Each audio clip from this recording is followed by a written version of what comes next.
మొదటి కొరింథీయులకు రాసిన పత్రిక 11వ అధ్యాయం 27వ వచనం చదువుకున్నట్లయితే, కాబట్టి ఎవడు అయోగ్యముగా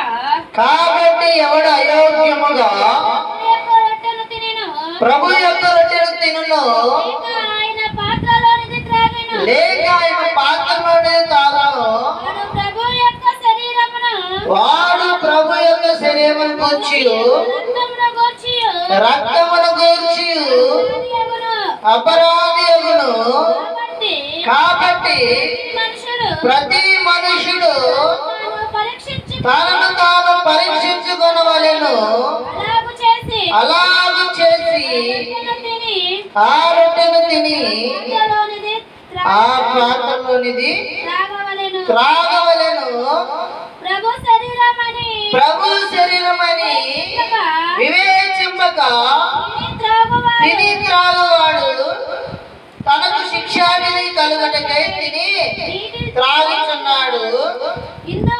ఇందువల్లే మీలో అనేకులు బలహీనులు రోగులై ఉన్నారు, చాలా మంది నిద్రించుచున్నారు. చాలండి. చూడండి ప్రియమైన సహోదరి సహోదరులారి, మాటలు మనం శ్రద్ధగా గమనించినట్లయితే ఎవరితో చెబుతున్నారండి? ఎవరు చెబుతున్నారండి? అపోస్తులైనటువంటి పౌలు గారు కొరింథీ సంఘానికి హెచ్చరిక చెబుతున్నాడు. ఎందుకంటే చూడండి, ఈ కొరింథీ సంఘం ఎవరండి?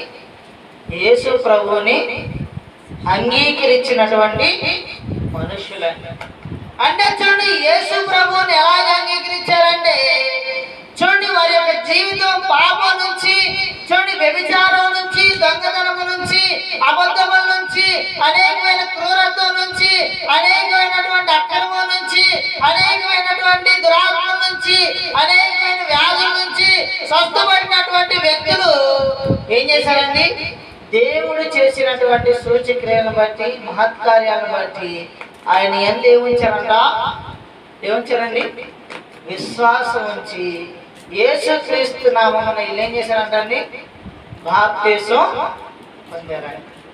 చూడండి, బాప్తిసం పొందినటువంటి ఈ కొరింథీ సంఘం అంట ఎలా ఉందంటే, దినదినం చూడండి దేవుని సన్నిధికి వస్తా ఉందంట, క్రమంగా చూడండి ఆరాధన పొందుతుందంట, చూడండి క్రమంగా దేవుని యొక్క బలలో కూడా పాలు పొందుతున్నారు. కానీ వారు ఎలాగ పాలు పొందుతున్నారు వారికి ఏం లేదంటండి, తెలియట్లేదండి. అందుకనే చూడండి పౌలు ఏమన్నాడంటే, హెచ్చరిస్తున్నాడంటే ఏమనంటే, ఎవడైతే అయోగ్యముగా ప్రభు యొక్క రొట్టె తినునో చూడండి, అలాగే ఆయన పాత్రలో తాగునే వాడు ప్రభు యొక్క శరీరము గురించి రక్తము గురించి అపరాధి అన్నాడు. చూడండి మాటలు స్పష్టంగా ఎవరు చెప్పబడుతుందండి? నేటి కాలంలో ఉన్నటువంటి క్రైస్తవులకి స్పష్టంగా ఈ మాట తెలియపరచబడుతుంది. ఎందుకంటే చాలా మంది చూడండి దేవుని సన్నిధికి వచ్చి మారు మనసు పొంది బాప్తిసం తీసుకొని కూడా అనేకమైనటువంటి తప్పుడు మార్గాలు ఏమవుతున్నారంట? తొలగిపోతున్నారంట, పడిపోతున్నారు. చూడండి అనేక విధాలుగా సాతాను ఆ మనుషుల్ని చూడండి పాపం వైపు ఏం చేస్తాడా? నడిపిస్తున్నాడు. చాలా మంది ఏమనుకున్నారంటే, బాప్తిసం పొందితే నేనే తప్పు చేయట్లేదు అనుకుంటారు. ఏమనుకుంటారు చెప్పండి? నేను బాప్తిసం పొందాను, ప్రభు యొక్క శరీరాన్ని తీసుకున్నాను, ఇదిగో దేవుని సన్నిధిలో నడుస్తున్నాను, ఇదిగో ఈ పాపం నుంచి విడుదల పొందాను, ఇదిగో దేవుని యొక్క ఇదిగో బాప్తిస కార్యక్రమంలో ఇదిగో ఈ నీటిలో మునిగి లేవగానే నా పాపం దాంతో పాటు తొలగిపోయిందని చాలా మంది అపోహపడతారు. ఏమవుతారు చెప్పండి? వారి యొక్క ఆలోచన ఎలా ఉందంటే, బాప్తిసం తీసుకున్నామంటే మనకి పాపం అనేది లేదనుకుంటారు. ఎందుకంటే యేసు ప్రభు పూర్వకాలంలోనే మన కొరకు ఏం కాచాడు? తన రక్తాన్ని కాచాడు. మన పాపాలని తన రక్తం ద్వారా ఏం చేశాడండి? కడిగి వేశాడు. కాబట్టి ఇప్పుడు ఏ పాపం కూడా లేదనుకుంటారండి చాలా మంది. అవునండి. కానీ వాక్యం ఏం చెబుతుందంటే ఏనండి, నువ్వు చూడు, ఒక పాపం చేసినా కానీ బాప్తిసం పొందిన తర్వాత పాపం చేస్తే ఏముండదంట? నీకు ఏముండదంటండి? చూడండి ఒక మాట ఉంది, హెబ్రీయులకు రాసిన పత్రిక 10వ అధ్యాయం 26వ వచనం చదువుకున్నట్లయితే సత్యమును గూర్చి మనము సత్యమును గురించి అనుభవ జ్ఞానం పొందిన తర్వాత బుద్ధిపూర్వకంగా పాపము చేసిన యెడల పాపమునకు బలియను ఉన్నది కానీ న్యాయపు తీర్పునకు భయముతో ఎదురు చూచుటయు విరోధులను దహించబోవు తీక్షణమైన అగ్నియకును ఉండును అంటారు. ఏంటంటే సత్యం గురించి అంటే యేసు ప్రభు గురించి, స్వార్థ గురించి చూడండి. పరిశుద్ధ గ్రంథం నుంచి తెలుసుకున్న మనం అంట బుద్ధిపూర్వకంగా ఏం చేయకూడదంట, పాపం చేయకూడదు. మనుషులు చూడండి బుద్ధిపూర్వకంగా పాపం చేస్తే అతనికి శిక్ష అనేది విధించబడుతుందంట. అందుకని చూడండి ప్రభు యొక్క రొట్టెను కానీ ప్రభు యొక్క రక్తాన్ని కానీ తీసుకునేటప్పుడు అంట అయోగ్యంగా తీసుకోకూడదంట. చాలా మంది అనుకుంటారు అయోగ్యంగా ఏం తీసుకున్నాం మేము, ఏంటండి మేము యోగ్యంగానే తీసుకున్నాం కదా, దేవుని యొక్క సన్నిధికి వారం వారం వస్తున్నాం కదా, చూడండి ఇదిగో తెల్లని వస్త్రాలు వేసుకున్నాం కదా, ఇదిగో దేవుని సన్నిధికి వచ్చి కన్నీటితో ప్రార్థన చేస్తున్నాం కదా, ఇదిగో మా పాపాలన్నీ మేము సరి చేసుకున్నాం కదా, ఇదిగో సమాధానంగా ప్రతి మనుషులతో సమాధానం ఉన్నాగా, ఇంకేం అయోగ్యంగా నేను తీసుకుంటుంది ఏంటండి. చూడండి పోయిన నెల నుంచి నెల వరకు మనుషుడు అనేకమైన విషయాల్లో తగ్గిపోతున్నాడు. ఏం చెప్పండి, ఏంటంటే చాలా మంది అంట అనేకమైన స్థితుల్లో పడిపోతారండి. పాపం అనేది అనేక రకాల శరీర కార్యాలు ఏదంటండి అనేకం ఉన్నాయి అంట. చూడండి శరీర కార్యాలు గలతీయులకు రాసిన పత్రిక 5వ అధ్యాయం 19వ వచనం చదువుకున్నట్లయితే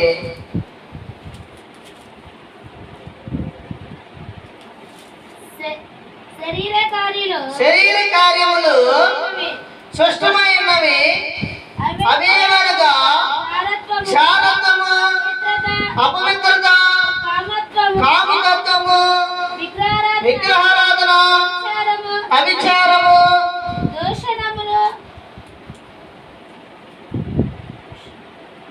ద్వేషములు, కలహము, మత్సరములు, క్రోధములు, కక్షలు, వేదములు, మితములు, అసూయలు, మత్తతములు, అల్లర్తము, నాటపాటలు మొదలైనవి.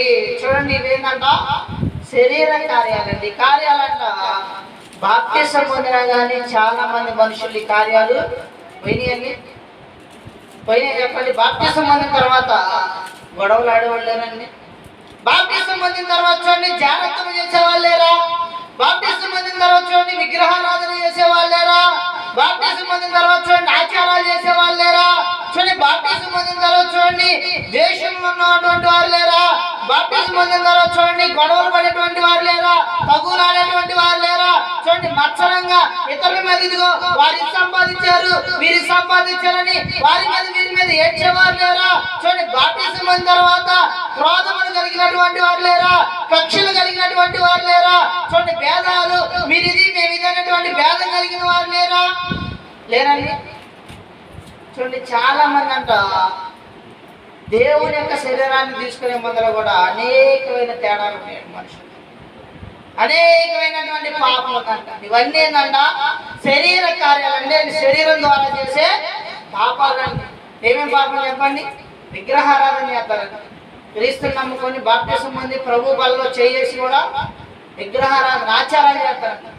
అయ్యా ఇదిగో నిలబడుగు చూడాలి, ఇదిగో ఈ ఆచారం చేయాలి, ఇదిగో గుమ్మానికి తీసుకొచ్చి కట్టాలి, ఇది వాస్తు చూడాలి, ఇది చేయలేదనుకో మనిషి బ్రతకడంటయ్యా. ఏందండి వాస్తు ఆడ నుంచి వచ్చిందండి, ఇవన్నీ ఆడ నుంచి వచ్చినాయి మనుషుల యొక్క ఆచారాలండి. ఇగో నీ పిల్లలు చేస్తున్నారు కానీ నువ్వు కూడా వాటిని చేయాలి, చేయకపోతే కుదరదు. ప్రియమైన సహోదరి మనుషుడు చూడండి అజ్ఞానంగానే జీవిస్తున్నాడండి. ఇంకా ఇక ఇన్ని సంవత్సరాలు గడిచినా గానీ, ఎంత జ్ఞానం వచ్చినా గానీ, చూడండి ఎంత టెక్నాలజీ పెరిగినా గానీ, ఇంకా చూడండి మూఢ నమ్మకాలతోనే మూఢ జ్ఞానంతోనే జీవిస్తున్నారు. ప్రియమైన సహోదరి ఏంటండి ఇంకా జాతకాలు చేయించుకోవడం మాట, ఇంకా సోలు చేయించుకోవడం మాట, ఇంకా ఆచారాలు చేయడం మానవ. ప్రియమైన సహోదరి మనుష్యులు ఏమైపోతున్నారు చెప్పండి? మారు మనసు పొంది దేవుని యొక్క శరీరాన్ని బలను తీసుకుంటా కూడా మరలా అయోగ్యంగా అయిపోతున్నారు, అపవిత్రంగా తయారవుతున్నారు. అపవిత్రంగా వారి యొక్క హృదయాన్ని మలిపరుచుకున్నారు. వారి యొక్క చూడండి ఇదిగో శరీరాన్ని మలిపరుచుకున్నారు. వారి యొక్క దురాలోచనలు, వారి యొక్క హృదయంలో అనేకమైన కక్షలు, అనేకమైన భేదాలు, ఇద్దరు స్నేహితుల మీద భేదాలు, తల్లిదండ్రుల మీద అనేకమైనటువంటి ఇదిగో డబ్బపు మాటలు, అనేకమైనటువంటి క్రోధం మాటలు, ఇదిగో తోటి స్నేహితుల మీద, అన్నదమ్ముల మీద కక్షలు, అనేకమైనటువంటి శరీర కార్యాలు, అనేకమైన అల్లర్లు. చూడండి బాప్టిజం పొంది ఏం చేస్తారండి? డీజే పాటలకు డాన్స్ చేసే వాళ్ళు ఉన్నారు. ఏంటండి పెళ్ళిళ్ళకి డీజే పాటలకి 20 సంవత్సరాలు 30 సంవత్సరాలు భక్తి జీవితం చేస్తారు, దేవుని నమ్ముకుంటారు, బాప్టిజం పొందుతారు. దేవుని యొక్క చూడండి వారం వారం దేవుని యొక్క శరీరంలో రక్తంలో పాలు పంపులు పొందుతారు. మరలా తిరిగి చూడండి వారి ఇంట్లో ఏదైనా చూడండి ఏదైనా శుభకార్యం జరిగిందంటే డీజే పెట్టుకొని చక్కగా ఏం చేస్తారండి? డ్యాన్స్ వేస్తారు. ప్రియమైన సహోదరు, అల్లరుగా అల్లరితో ఉన్న ఆటపాటలండి, అగపడినటువంటి మరదలం లేదు చూడండి, వదినం లేదు చూడండి, కుటుంబంలో ఉన్న ప్రతి ఒక్కరిని చేతులు ఆడతారు. భావం లేదు చూడండి, మరిదం లేదు చూడండి. వీరెవరు? ఎవరండి? క్రైస్తవులు, దేవుని నమ్ముకొని దేవుని యొక్క శరీరము రక్తములో పాలు పంపులు పొందేవాళ్ళు. ఒక వ్యక్తి అంట అన్నదమ్ములు అంటండి, అన్నదమ్ములకు గొడవ అయిందంట. వారి యొక్క కుమారుడు దేవుని సన్నిధికి వెళ్ళి బలారాధన ముగించుకొని ఇంటికి వచ్చిన తర్వాత తండ్రి అన్నాడు, ఇదిగో మీ బాబాయ్ నా మీద గొడవకు వచ్చాడు అంటే వ్యక్తి అంట ఆ మాటలు కానీ చూడండి ఆ బైబుల్ తీసి పక్కన పడేసి గొడ్డలు తీసుకొని ఆడకపోతున్నాడు, బాబాయ్ని చంపుదామని ఉద్రేకంగా పోతున్నాడు. ఎత్తనే ఉంది బాబాయ్ మీద కక్ష. ఎప్పుడు వచ్చింది ఇది? దేవుని శరీరాన్ని తీసుకున్న తర్వాత చూడండి. నెల నుంచి నెల వరకు ఎన్నో విషయాల్లో మనుషులు తగ్గిపోతాడు. వాటన్ని సరి చేసుకుంటాడా? ఎన్నో పాపాలు ఉన్నాయి. ఏంటండి ఎన్నో విధానాలని తల్లిదండ్రులు దూషిస్తారు, సహోదరులు దూషిస్తారు, ఇరుగు పొరుగు వారిని దూషిస్తారు. చూడండి ఇది ఎంతమంది తిడతారు. ఇక అనేకమైనటువంటి మనుషులను భూత మాటలు మాట్లాడతారు, నిక్నేములు పెట్టి పిలుస్తారు. చూడండి ఇది ఆచారాలు చేస్తారు, చూడండి దొంగతనాలు చేస్తారు, చూడండి అబద్ధ సాక్ష్యాలు పలుకుతారు, చూడండి సినిమాలు చూస్తారు, చూడండి అల్లరిగా జీవిస్తారు, చూడండి వేరొక స్త్రీని పాపం చేస్తారు, అనేకమైనటువంటి జీవితాలు జీవిస్తారండి. జీవించి ఏమనుకుంటారు? ఇది ఎవరు చూస్తాం లేదు కదా అనుకుంటారు. ఇవన్నీ నువ్వేం చేయాలంట? దేవుని యొక్క శరీరాన్ని తీసుకుని మానవుడు అంట ఉప్పు కారం అన్నాడు కాబట్టి అతనికి ఏం కలిగిందంటే కోరికలు ఎదుగం కలుగుతాయి అంట. ఉద్రేకం వచ్చిందంట, మనిషి కోపం వచ్చిందంట. చూడండి ఇదిగో అనేకమైన శరీర కార్యాలు, అనేకమైనటువంటి కోరికలు వస్తాయి అంట. వీటన్నిటిని మనిషి ఏం చేయాలి? నల్లగొట్టుకోవాలి. భక్తిలో నల్లగొట్టుకోవాలి. నల్లగొట్టుకోకుండా తొందరపాటు లేదని తప్పు చేసి ఏం చేయాలి? ఏం చేయాలి చెప్పండి?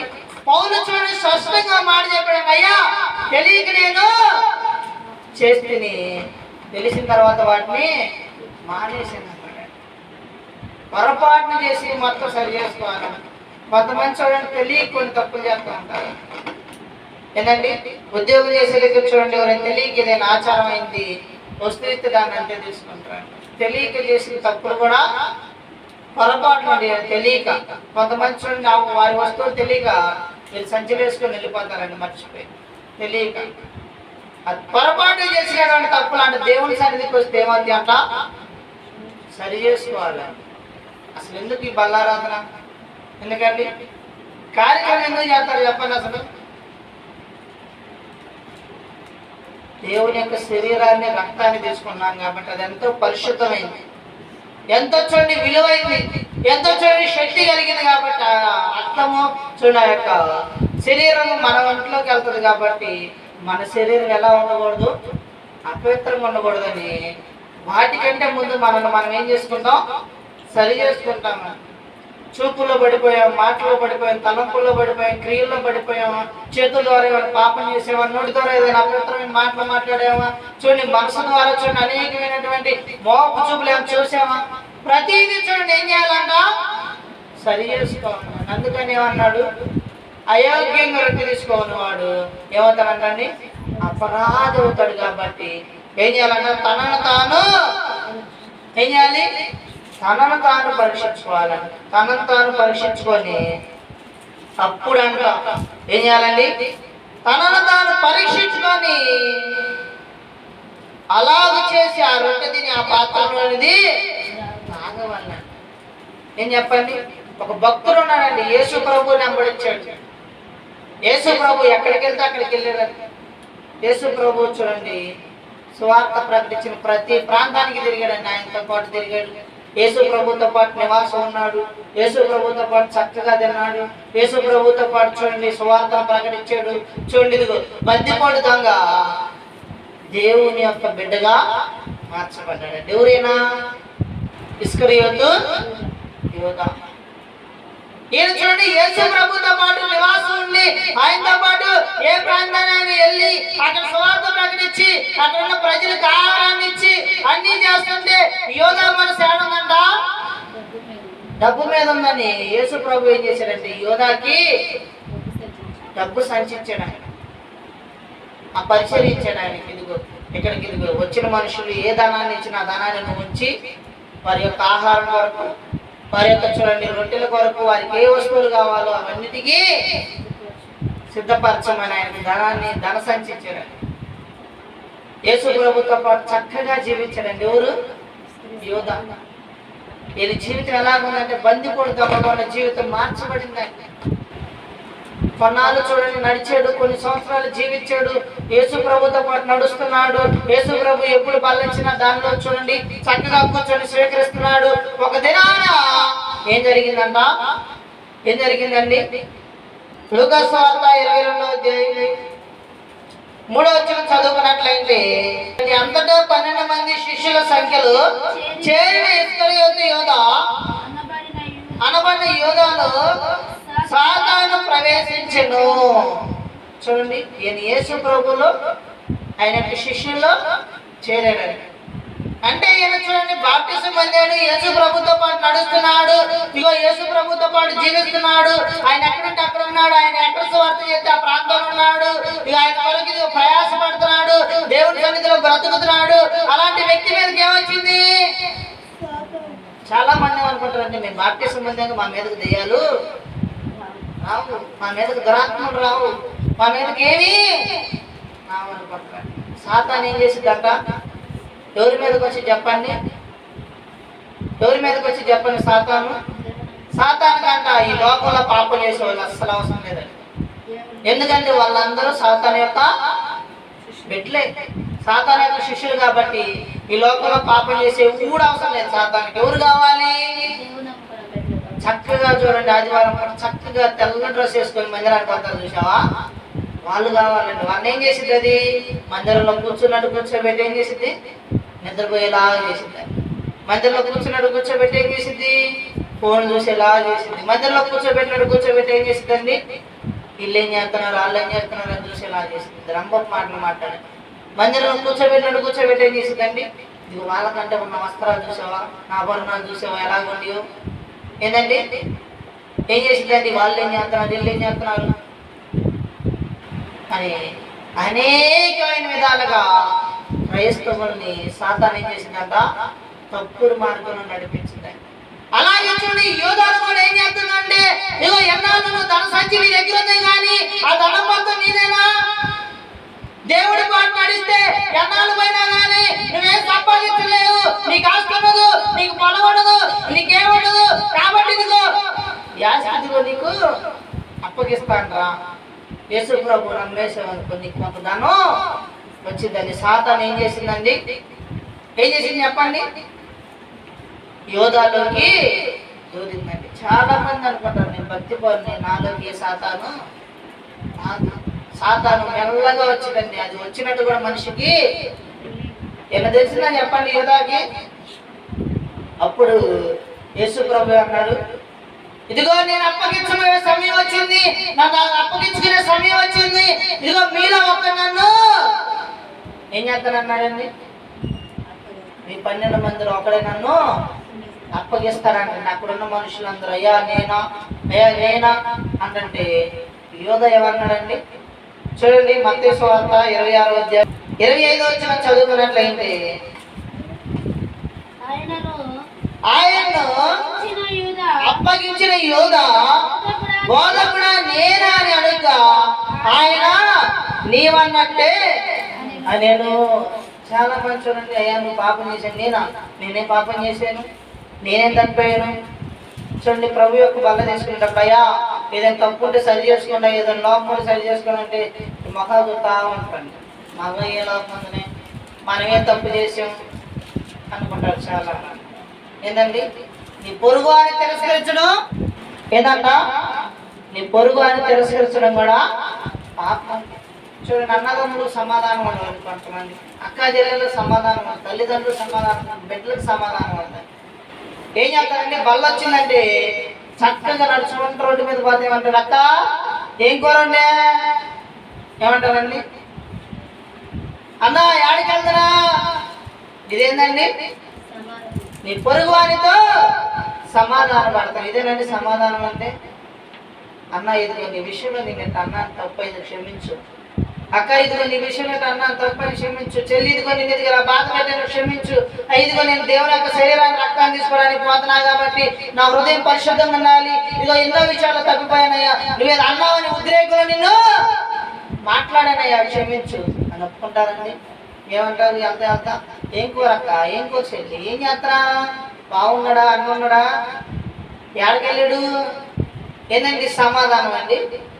ఇది మాట్లాడతావా, ఏం చేయాలంట, హృదయపూర్వకంగా నువ్వు క్షమాపణ తీసుకోవాలి. ఎదుటి వ్యక్తి కూడా హృదయపూర్వకంగా నిన్ను ఏం చేయాలండి, క్షమించాలి. నీ పాపాన్ని నువ్వు క్షమించబడాలి. ఏందండి, అందుకని ఏమంటాడంటే దేవుడు, ఏంటండి, తన అతిక్రమణకు పరిహారం పొందినవాడు ధన్యుడు, తన పాపానికి ప్రాయశ్చిత్తం పొందినవాడు ధన్యుడు, ప్రభు చేత నిర్దోషాన్ని ఎంతమన్నవాడు ధన్యుడండి. ఇది ఎప్పుడు జరిగిందండి, నీ పాపాన్ని నువ్వు దేవుని సన్నిధిలో ఒప్పుకున్నప్పుడు. అది ఎప్పుడప్పుడు కలుగుతావు, నిన్నవు పరీక్షించుకోవాలి. చాలా మంది అనుకుంటారు వారిని వారు పరీక్షించుకోరండి, నేను మంచోడిని. ఏం చేస్తారంటే ఎదుటి వాళ్ళని జడ్జ్ చేస్తూ ఉంటారు, ఈ వ్యక్తి మంచివాడు కాదు, ఈ వ్యక్తి మంచివాడు కాదు, ఈ వ్యక్తిలో కోపం ఉంది, ఈ వ్యక్తిలో చెడుతనం ఉంది, ఈ వ్యక్తిలో అబద్ధ మనసు ఉంది, ఈ వ్యక్తిలో దొంగతనం ఉంది, ఈ వ్యక్తి చూడండి ఇదిగో ఎప్పుడు ఇదిగో తప్పుడు మాటలు చెప్తారని ఎదుటి వ్యక్తులు జడ్జ్ చేస్తారే కానీ తనను తాను ఏం చేయడంట, పరీక్షించుకోవాలంట. ఈ యోధా కూడా ఏమన్నాడంటే, అయ్యా నేనా ఏమన్నాడు చెప్పండి, తప్పు అయితే చేసాడు కానీ ఆ తప్పుని ఒప్పుకున్నాడు. ప్రధాన యాజకుల యొద్దకు వెళ్ళి ఇదిగో యేసు ప్రభుని ఇదిగో మీకు అప్పగిస్తాను, నాకేమిస్తారు అని 30 వెండి నాణాలు చక్కగా ఏం చేశాడండి, ఒప్పందం చేసుకొని వచ్చి యేసు ప్రభు ఇదిగో మీలో ఇదిగో ఒక నన్ను అప్పగిస్తున్నాడని చెప్తుంటే, మరి యేసు ప్రభు అన్ని అద్భుతాలు చేశాడే, అన్ని సూచిక్రియలు చేశాడే, గుడ్డివాడిని స్వస్థపరిచాడే, మన మనసులో మాట కూడా ఆయనకు తెలిసి మరి ఒప్పుకుందాం అనుకున్నాడా, ఏమనుకున్నాడండి, అయ్యా నేనా అని దుఃఖంగా ఏడుతున్నాడంట. ఏంటంటే దొంగకాన్ని రాతాను కొంతమందిని, అయ్యా నేను పాపం చేసేదయ్యా నన్ను క్షమించయ్యా అని అడుగుతారండి. మరలా ఇంటికి వెళ్ళగానే ఏం చేస్తారు, పాపం చేస్తారు.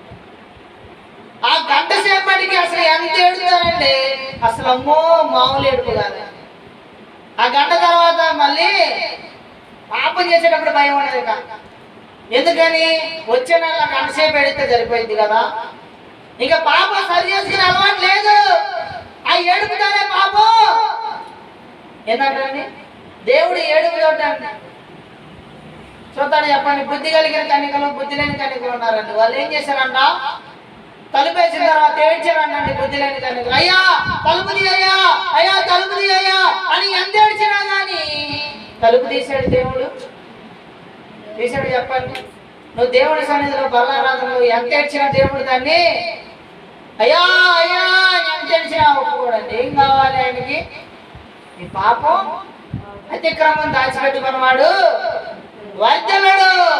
దాన్ని ఏం చేయాలి, అయ్యా నీ ఆజ్ఞ అతిక్రమించానయ్యా, 5 వ్యక్తులు ఇదిగో దూషించానయ్యా, 5 అబద్ధ సాక్ష్యం చెప్పానయ్యా, అయ్యా దొంగతనం చేశానయ్యా, ఇద్దరు ధృవీకరించానయ్యా, అయ్యా ముసలు చెప్పానయ్యా, అయ్యా ఇదిగో సహోదరుని తల్లిదండ్రులు దూషించానయ్యా, ఎన్నో చెడు తలంపులు వచ్చినాయ్యా, ఎంతో గౌరవంగా మాట్లాడానయ్యా, కోపంగా జీవించానయ్యా, విగ్రహారాధన చేశానయ్యా, ఎంతో ఇదిగో పాపం చేశానయ్యా, ప్రతి ఒక్కటి ఏడికి ఉపయోగం ఉండదండి. ఒప్పుకోవాలి. ఒప్పుకొని ఏం చేయాలంటే సరి చేసుకోవాలి. అందుకని దేవుని యొక్క శరీరాన్ని రక్తాన్ని తీసుకునేటప్పుడు తనను తాను పరీక్షించుకోవాలండి. యోధా పరీక్షించుకున్నాడా? పరీక్షించుకోలేదండి. తన తప్పును చూడండి, ఒప్పుకోలేదు. తన తప్పును సరి చేసుకోలేదు. తన తప్పు తనకు తెలిసినా కానీ ఏమన్నాడు చెప్పండి? అయ్యా నేనా? యేసుప్రభు అన్నాడు నువ్వు అన్నట్టేనయ్యా అన్నాడు. నువ్వేం చెప్పినా కానీ అయ్యా నేనే అని ఒప్పుకున్నాడా? ఒప్పుకోలేదు. ప్రియమైన సహోదరి, యేసుప్రభుని మరలా చక్కగా దగ్గరికి వచ్చి ఏం చేస్తున్నాడంటే దొంగ ముద్దులు పెడుతున్నాడు. ఎందుకు? యేసుప్రభు ఆ మనుషులందరిలో కలిసిపోయాడు కాబట్టి, యేసుప్రభు ఎవరికో ఈ ప్రధాన యాజకులకు తెలియదు కాబట్టి మరి ఆ గుర్తు చూపించాలంటే వాళ్ళకి ఏం చెప్పాడు? ఇదిగో నేను ఎవరినైతే వెళ్ళి ముద్దు పెట్టుకుంటాను ఆ వ్యక్తే యేసుప్రభు అని చెప్పి దొంగ ముద్దులు పెట్టుకున్నాడు. చాలా మంది దొంగ భక్తి చేస్తారంట. ఏం చేస్తారు చెప్పండి? చూడండి, రేపు వచ్చినప్పుడే ముసుగేసుకుంటారండి. ఊరు రాకపోతే ముసుగేసుకోరు. కొంతమంది చూడండి బైబిల్ ఎదురు పెట్టుకొని చదివినట్టు చూస్తారంట. సమయం మొత్తం చదివినట్టు. ఎందుకని? వీళ్ళు ఇంట్లో పని చేస్తారేమో, ప్రార్థన చేస్తారంటే దొంగ పెట్టుకుంటారు, బైబిల్ చదువుతారంటే దొంగ భక్తులు చేసేవాళ్ళు చాలా మంది ఉన్నారు. ఇవన్నీ చూడండి, మనుషులు చూడుకోవచ్చు కానీ దేవుడు ఇవన్నీ గమనిస్తాడు. ప్రేమ అందుకనే చూడండి, నువ్వే విషయంలో పడిపోయావు ప్రతి అంటే ఏం చేయాలంట? ఏం చేయాలి చెప్పండి? అందుకనే దేవుడు స్పష్టంగా హెచ్చరిస్తున్నాడండి. ప్రకటన గ్రంథం 2వ అధ్యాయం 4వ వచనం చదువుకున్నట్లయితే, ప్రకటన గ్రంథం 2వ అధ్యాయం 4వ వచనం చదువుకున్నట్లయితే, అయినను మొదట నీకుండిన ప్రేమను నీవు వదిలితివని నేను నీ మీద తప్పు ఒకటి మోపాల్సి ఉన్నది. నీవే స్థితిలో నుండి పడుతూ అది జ్ఞాపకం చేసుకొని మారు మనసు పొంది ఈ మొదటి క్రియలు చేయము. అట్టు చేసి నీ మారు మనసు పొందితేనే సరి, లేని అల్లా నేను నీ యొద్దకు వచ్చి నీ దీపస్తంభమును దాని చోట నుండి తీసివేస్తున్నాను. దీపస్తంభం అంటే ఏంటండి? ఆత్మని దేవుడు తీసేస్తానన్నాడు. ఎందుకని? మొదలు చేసిన క్రియల తర్వాత చూడండి, యోధా కూడా ఏం చేశారంట? యేసుప్రభుతో నమ్మకంగా నడిచాడండి. మొదట్లో భక్తి చేశాడు, ప్రార్థన చేశాడు, పాటలు పాడాడు, స్తుతించాడు, మహిమపరిచాడు, వారం క్రమంగా దేవుని సన్నిధికి వచ్చాడు, యేసునే వెంబడించాడండి. కొన్నాళ్ళకి మందిరానికి రావడం మానేసి, భక్తి చేయడం మానేసాడు. ఎప్పుడో ఫ్యాషన్ కోసం అడుగుతారంట. చివరికి యేసుప్రభునే అనిపించాడు. చాలా మంది అలాంటి భక్తులు ఫ్యాషన్ పడతారంట. ఎప్పుడో నెలకోసారి, వారానికి ఒకసారి, 20 రోజులకు ఒకసారి, 2 నెలలకు వచ్చేసారి భక్తి చేస్తారంట. మొదట్లో మటుకు మారు మనసు పొంది బాప్టిజం తీసుకున్నప్పుడు మటుకు అసలు వారానికి ఒకసారి వస్తారు. అసలు వారం కాదండి, అసలు దొరికితే రోజు కూడా ప్రార్థనకు వస్తారంట. కొన్నాళ్ళు క్రమక్రమంగా ఏమైపోతారు? తప్పిపోతారు. తప్పిపోయారంటే అర్థమైంది, వారిని వారు ఏం చేసుకోవట్లేదు, పరీక్షించుకోవట్లేదు. ఎందుకు నేను బాగలేదు? నాలో ఏ తప్పు ఉంది? ఎందుకు దేవుని సన్నిధిలో నేను కూర్చోట్లేదు? నాలో ఏ తప్పు ఉంది? ఎందుకు దైవ సేవకుడు చెప్పిన మాట వినట్లేదు? నాలో ఏ తప్పు ఉంది? నాలో ఏమైనా గర్వం ఉందా? నాలో ఏమైనా సోమతనం ఉందా? నాలో ఏమైనా డబ్బం ఉందా? అని ప్రతిదీ ఏం చేయాలి? సరి చేసుకోవాలంట. తనను తాను పరీక్షించుకోవాలంట. అందుకని చాలా మంది ఏమైపోతున్నారు? మారు మనసు పొందట్లేదండి. ఏమనుకుంటారంటే బాప్టిజం తీసుకుంటేనే మారు మనసు అనుకుంటారు చాలా మంది. బాప్టిజం తీసుకుంటే నువ్వు మారినట్టు కాదు. ఏందండి? భక్తి కూడా ఉన్నాడండి పేతురు గారు. ఏం చేశాడంట? యేసుతో పాటు నడిచాడంట. యేసు ప్రభుతో పాటు నడిచి ఏం చేశాడండి? యేసు ప్రభు సిలువ వేసే సమయంలో 3 సార్లు ఏం చెప్పాడు? యేసు ప్రభు ఎవరో తెలియదునని అబద్ధం చెప్పాడు. మళ్ళా చూడండి, యేసుని సిలువ వేసిన తర్వాత ఆయన చూడండి ఆహ్వానమయ్యే సమయంలో ఏం చేస్తున్నాడు? శిష్యులు అందరం పిలిచి ఏమన్నాడండి? ఇదిగో నేను మరలా ఎక్కడికి వెళ్తున్నా? చేపలకి వెళ్తున్నా అని చెబుతున్నాడు. అసలు ఆయన విధానం ఏంది? చాలా ఉన్నటువంటి ఆ విధానం విడిచిపెట్టి మరలా యేసు ప్రభు స్వార్థం ప్రకటిస్తానని తీర్మానం చేసుకొని మరలా యేసు ప్రభు చనిపోయిన తర్వాత, సిలువ వేయబడిన తర్వాత ఏం చేస్తున్నాడంట? ఏం చేస్తున్నాడు చెప్పండి? చక్కగా చేపలు పడటానికి సముద్రంలో దూకాడంటండి. అప్పుడు ఎవరు వచ్చారు? యేసు ప్రభు వచ్చి ఏమన్నాడు చూడండి. యోహాను సువార్త 21వ అధ్యాయం. యోహాను సువార్త 21వ అధ్యాయం.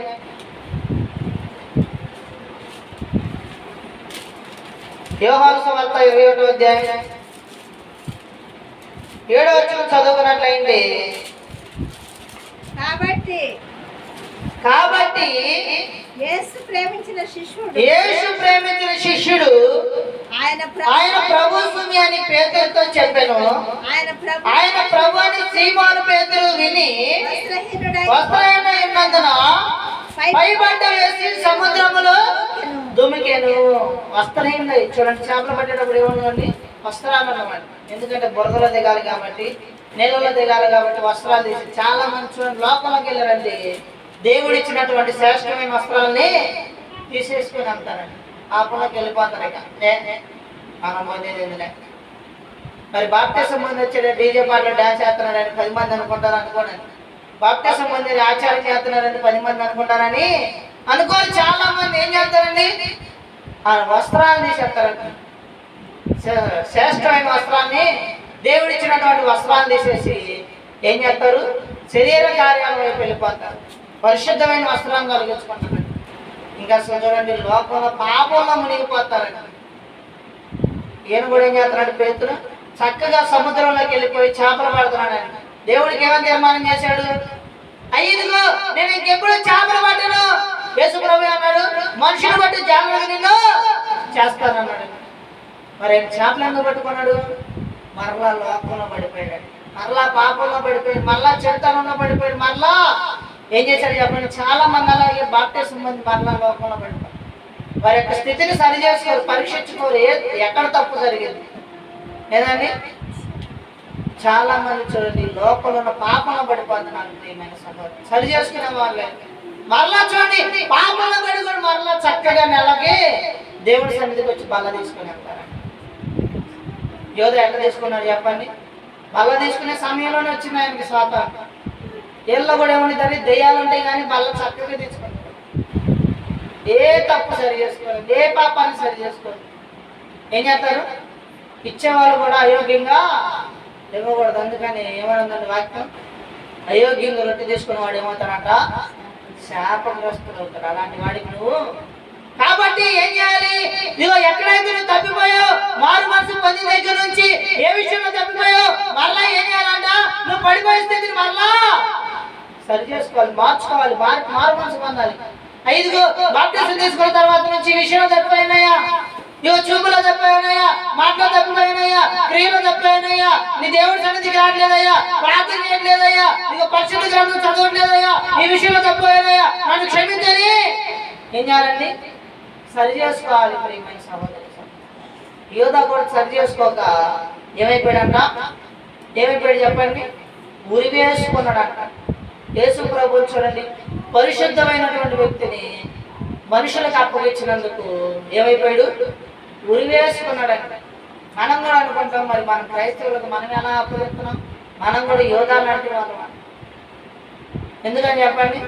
దేవుడి నామాన్ని మన ద్వారా ఏమవుతుందంట? చూడండి, రోమిలికి రాసిన పత్రిక 2వ అధ్యాయం, రోమిలికి రాసిన పత్రిక 2వ అధ్యాయం 24వ వచనం చదువుకున్నట్లయితే, వ్రాయబడిన ప్రకారము ఇందును బట్టియే కదా, దేవుని నామము, మిమ్మును బట్టియే కదా, దేవుని నామము అన్ని జనుల మధ్యను దూషింపబడుచున్నది. ఏంటండి? రాయబడిన ప్రకారం మిమ్మును బట్టియే కదా దేవుని నామం. చూడండి, నువ్వు మారు మనసు మంది పాపం చేసి దేవుని సన్నిధికి వచ్చి బల్ల తీసుకుంటే మనుషులు నిన్ను చూసి ఏం చేస్తాడండి? వాడు దేవుడి సన్నిధికి పోయినా పాపం చేస్తాడు. నేను ఎందుకు దేవుడి సన్నిధికి పోవాలి? ఇలాగ ఒక వ్యక్తి అంట అన్యుడి యొక్క ఇంటికి చూడండి పనికి వెళ్ళాడంట. ఆ పనికి వెళ్ళిన దగ్గర నుంచి చూడండి అన్యుడికి ఏం చెబుతున్నాడంటే డంబం మాట చెబుతున్నాడు. పొలంలోకి వెళ్ళి ఏం చెబుతున్నాడంటే ఇద్దరు క్రైస్తవులు వెళ్ళారంట. ఒకడేమో చక్కగా తన పని తాను చేసుకుంటే, ఇంకొకడేమో ఆ యజమానితో చూడండి అబద్ధాలు చేయడం, ఆ యజమానితో చూడండి డంబం మాటలు చేయడం, ఆ యజమానితో చూడండి అనేకమైన మాటలు చెబుతుంటే చూడండి, ఆ క్రైస్తవుడు వెళ్ళిన తర్వాత ఇంకో క్రైస్తవుడు ఉంటే ఆ క్రైస్తవుడితో మాట్లాడుతున్నా అంటే ఈ వ్యక్తి దేవుడు నమ్ముకున్న వ్యక్తేనా? ఇలా అయినా కూతురు మాట్లాడుతున్నాడు, ఇలా అయినా అమ్మ మాటలు మాట్లాడుతున్నాడు, ఇలా అయినా అబద్ధాలు చెబుతున్నాడు. ఇదిగో క్రైస్తవులు అబద్ధాలు చెప్పరంట కదా, క్రైస్తవులు డమ్మ మాటలు మాట్లాడరంటగా, క్రైస్తవులు ఇదిగో పాపం చేయరంట కదా. ఈ వ్యక్తి అనేది చేస్తున్నాడు. ఇతను అసలు దేవుడు నమ్ముకున్న వ్యక్తినా? మీ దేవుడు ఏమంటలేదు ఈ వ్యక్తిని అని అడుగుతున్నాడు అంట. ఏం చెప్పండి?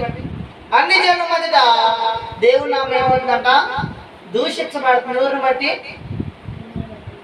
బాప్తిసం ఉంది, క్రీస్తుని అంగీకరించి మరలా పాపంలో పోతున్న మనుషుని బట్టి ఏమవుతుంది చెప్పండి? వీళ్ళు ఎవరండి? వేషధారులు అండి. ఏసుకై చోటుంది కానీ వేషధారికి చోట్లేదు. ప్రియమైన సహోదరి సోదరులారు, ఈ యోధా కూడా వేషధారిగా ఉన్నాడండి దేవుడి ఎదుట. సగం భక్తి సగం యుక్తి చేస్తే ఏమైపోయాడు చెప్పండి? ఏమయ్యాడు? సిలువ వేయబడ్డాడు. ప్రియమైన సహోదరి చూడండి, ఉరి వేయబడ్డాడు. ప్రియమైన సహోదరి సోదరులారు, కాబట్టి అంటే ఏం చేయాలంట? నువ్వు దేవుని యొక్క శరీరాన్ని రక్తాన్ని తీసుకునేటువంటి నువ్వు ఏం చేయాలండి? అయోగ్యంగా తీసుకోకూడదంట. ఇంకేం చేయకూడదంటండి? తనను తాను పరీక్షించుకోవాలి. అలాగే చూడండి, వివేచించి ప్రభు శరీరంలో రక్తాన్ని తీసుకున్న వాడు శిక్షా విధి కలిగిద్దంట. ఇందును బట్టే కదా అనేకులు ఏమంటున్నారు? బలహీనులు, రోగులు నిద్రిస్తున్నారు. చూడండి, కొంతమంది బలహీనం అయిపోతారండి. బాప్తిసం తీసుకొని పాపం చేసేవాడు బలహీనం అయిపోతారు. బాప్తిసం తీసుకొని చూడండి, పాపంలో మునిగి తెలియని వాడు చనిపోతారట. వీళ్ళందరూ ఎందుకు నిద్రిస్తున్నారు, చనిపోతున్నారంటే మరి పాపం అన్ని ఏం చేస్తుంది? మరణానికి అప్పగిస్తుంది. కాబట్టి దేవుని యొక్క శరీరాన్ని రక్తాన్ని తీసుకోవాలంటే మనల్ని మనం ఏం చేయాలి? పరీక్షించుకోవాలి, సరి చేసుకోవాలి. ఏ విషయంలో తప్ప ప్రతి ఒక్కరు సరి చేసుకొని ఆయన యొక్క రక్తం, ఆయన యొక్క శరీరం ఎంతో పరిశుద్ధమైంది కాబట్టి దాన్ని తీసుకునే మనం కూడా మన యొక్క జీవితాన్ని సరి చేసుకొని పరిశుద్ధంగా ఆ యొక్క కార్యక్రమంలో పాల్గొనలు పొందాలని మనసారా కోరుకుంటూ ఈ చిన్ని మాటలు దేవుడు తన వెనికిల్లో జ్ఞాపకం చేసుకుని ప్రతి ఒక్కరికి వందనాలండి. మంచిదండి.